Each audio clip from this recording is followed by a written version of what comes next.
What's good, YouTube? It's me, your boy Squiddy, back in another Squidio. So we are getting Maze of Millenia in literally a couple of days' time, and the pre-orders have been going crazy. So guys, let's talk about what cards are actually really desirable in this set and the cards that you guys should keep an eye out for, because this set actually surprisingly has some decent cards. I was only expecting, one or two to be good, but there are a lot more. Starting at the top, let's talk about everyone's favorite obvious card that they're trying to pick up. It's a chase card of the set, Bonfire. This is a reinforcement of the army for any pyro monster level 4 or lower from your deck, and luckily it's a hard once per turn. Konami had enough foresight to realize that, hey, reinforcement of the army is actually really busted when you open multiple copies, but even still, this card is absolutely insane. I mean, I've seen pre-orders on Gamer's Choice starting at $80, and that sold out in one day, and then it went up to $90 and sold out again in another day. So now we're seeing pre-orders of over 100 USD for literally this one card, and as you know, this is a staple in the Fire King stuff, as well as the Snake Eyes, because of the advantage that you can get by searching Populace,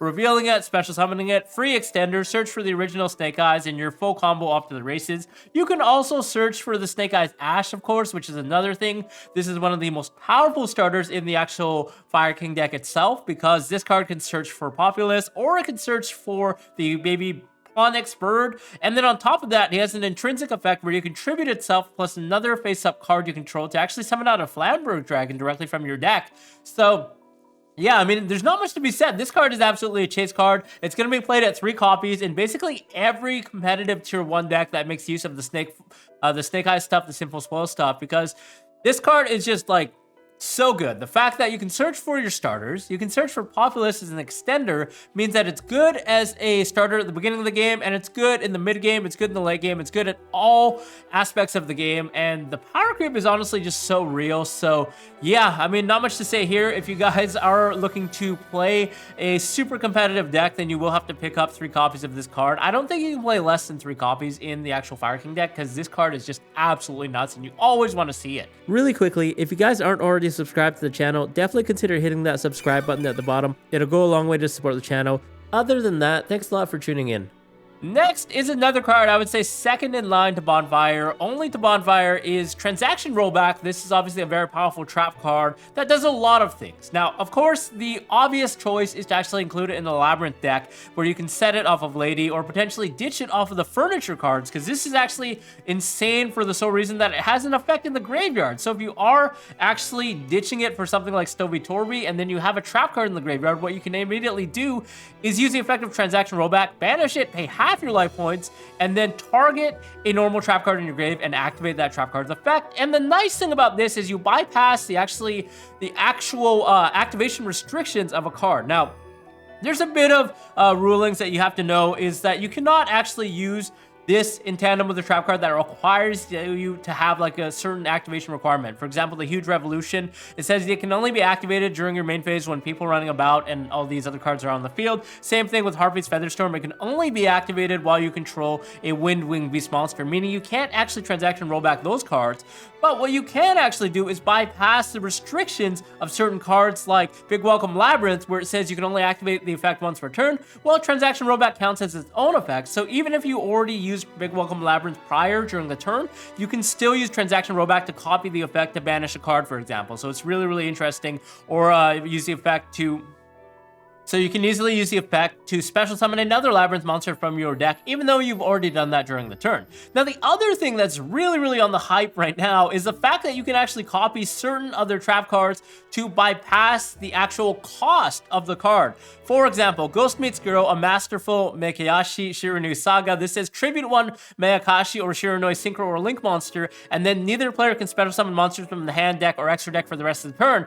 But since you don't have to pay the cost for transaction rollback, because you're already paying its own cost by, banishing it and paying high for life points, you can actually activate it in tandem with this Shiranui trap card. So a lot of players are realizing what they can actually do in certain decks that can make Beatrice, like the Virtual World deck. You can actually dump one of your traps, and then you can dump transaction rollback during your opponent's turn, and then in tandem with a card like Ghost Meets Girl, you can actually lock them out from special summoning for the turn. So this card actually has a lot of application. Whether or not you're actually going to be playing these niche trap cards that are very auto-win but hard to set up, left a lot to be said. You know, we'll find out. I don't think personally that it's super busted. I think it's something that people are hyping up and they're gonna realize, oh, this is not very consistent. I don't want to play these bricks. But that being said, transaction rollback is still insane in tandem with Beatrice. You can also copy things like Eradicator Epidemic Virus because again, you don't have to pay the cost, so you can actually just immediately resolve Eradicator for spells or traps and just blow out your opponent. So this is another card that's ultra rare in the set, and it's obviously very desirable.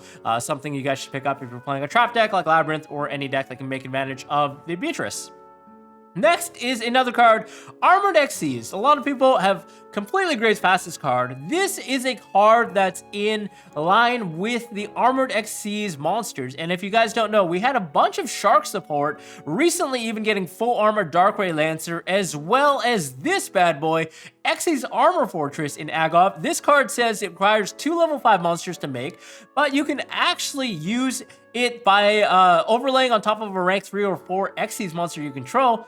And then you can detach up to 2 materials from this card, add 2 Armored Xyz cards with different names from your deck to your hand. So it's instant +2.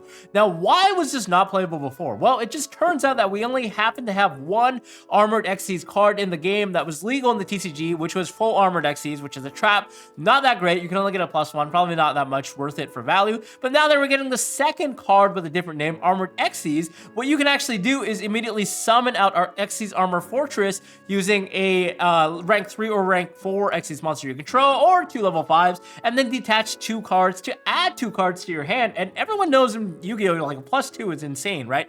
Now, this can be made off of 1 card, which makes it especially insane, and that's Buzzsaw Shark. If you guys have played Sharks in the past, you know, you summon Buzzsaw Shark, you target him, and then you summon another fish from your deck, and you can overlay them immediately for a rank 4, rank 5, or a rank 3 monster, and then from there, you can detach to add 2 cards, and you can overlay for a full armored Darkray Lancer, which can be used for a rank 5 or a rank 6 monster you control, and boom, you're literally like Zodiac in modern day, like with Sharks. It's really crazy. Now, I don't know if it's super powerful. It's obviously probably not tier 1, but it's still good enough to be on the radar. I think like this could top regionals for sure, and if people don't know what the cards do, that just makes it a lot better. So that's my thoughts on that. I've seen these cards potentially being combined with Kashtira as well, because Kashtira decks have a lot of space in their extra deck, and you don't really require your normal summon in this deck, right? You're just special summoning Unicorn and Fenrir, and now that Unicorn's back at 3, it makes the deck a lot more consistent, so maybe adding some Sharks into it could make the deck potentially a threat. And this is the only deck that can actually play Dimension Shifter, which is absolutely a powerhouse auto-win card in this upcoming format, because all the Snake Eyes stuff and Fire Kings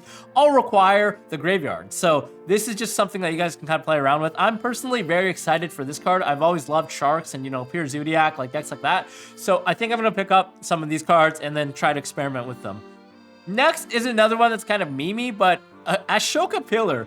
This card is actually a normal summon Stratos for any equipped spell from your deck. You add equipped spell from your deck to your hand when he's normal summoned, or special summoned even. It says if this card is summoned, which is really neat. And the fact that this is actually a rock monster means that it could potentially mesh well into a rock deck. And you guys know we already got one of the most broken equipped spell cards in the history of the entire game back, none other than Snatch Steel. So you can actually normal summon Ashoka Pillar and add a Snatch Steel. So it's kind of like interesting how equipped spells have been in Yu-Gi-Oh! When you get cards like Snatch Steel, all of a sudden, hey, you know, equipped spells, searching them from your deck is actually decently good.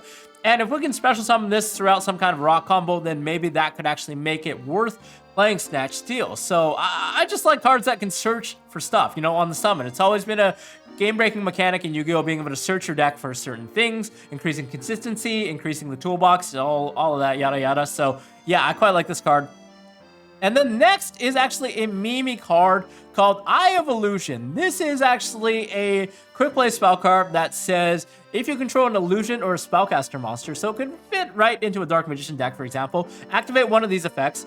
Your illusion and spellcaster monsters cannot be destroyed by battle this turn, but the more important one is during your opponent's turn, the second effect, you can target one face-up monster your opponent controls, take control of it until the end phase. So this becomes like a change of heart during your opponent's turn. That's like a econ without tributing. I just thought this is kind of interesting. Now, I don't know if it's that good. You know, technically econ, you can use a tributing effect during your turn as well, whereas this card you cannot.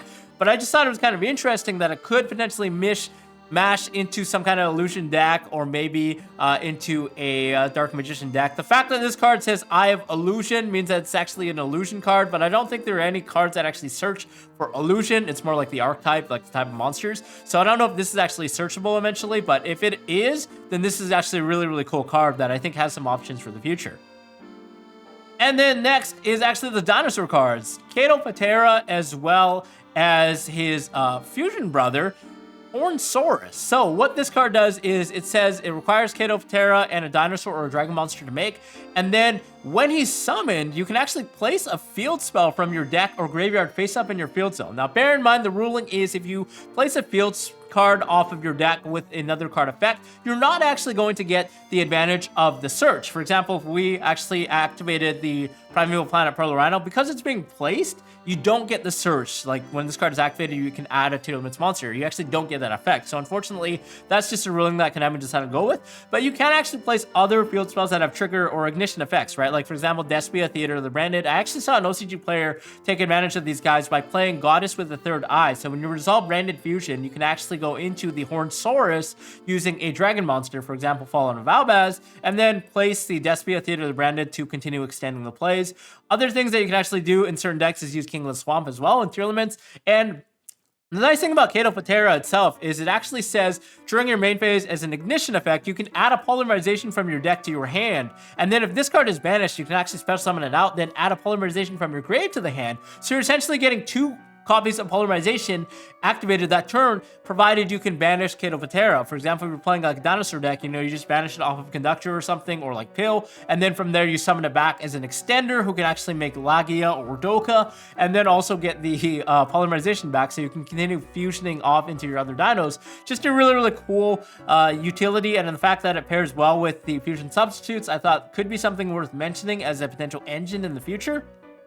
And then last but not least, is none other than the actual Flame Swordsman stuff. These guys are been spoiled over the past couple of days. We got actually a bunch of new cards. They're not insanely good, but they do have some 1-card combos, I think, where you can actually put up the ultimate Flame Swordsman and get like 1 pop. So I just thought how the fact that they pair very well with Infernobos as well as existing Fire Warrior monsters like Immortal Phoenix Gearfeed means that there might be some kind of way to splash them as an engine into Infernobos. Unfortunately, we did lose a Sold. This Sold would have been busted with the new Salamandra cards, but that's all right. I mean, we also got a retrain of Mirage Knight, which was kind of cool.